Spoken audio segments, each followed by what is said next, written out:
Okay, so if we agree you've got to make the employer feel special, how do you go about that? Now, difficult one because the reality, of course, is you may well have lots of different jobs that you're pursuing. You may have multiple interviews going on, often at the same time.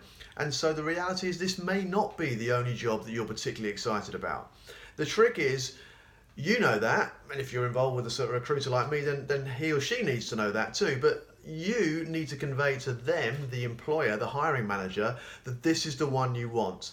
Now, you can, of course, you can just say, this is the one I want, but it's nothing more than a slogan. It doesn't tend to survive too much drill down. And so you can't, in my opinion, rely on that alone. What you need to do is you need to show through your actions, through your discussion, through the conversations you have, through the questions that you ask, particularly towards the end of an interview, when you often do get that forum of, do you have any questions for me, Mark? What do you want to know about the company?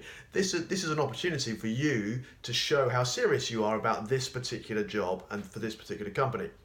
So beforehand, do good preparation around the company. Yes, of course, there's a website that they'll have you can get on. As I've mentioned on previous videos, if you don't do that, you want shooting. So let's assume you're going to do that. What else can you do? Well, look, let's use social media. Google the person's name that you're going to go and meet with. Look at them up on LinkedIn. Look the company up on LinkedIn. Some people call it cyber stalking. I'm going to call it interview research and preparation. And feel free to use that as your defense when the police come calling. So utilize what you can. Make sure that you can personalize and individualize your interest in the role and the organization. That is a way that you can cut through.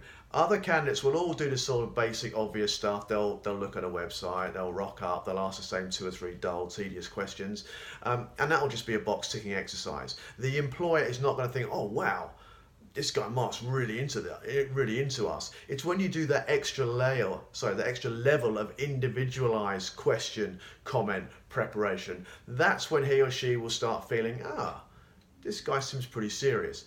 And that's what you have to do.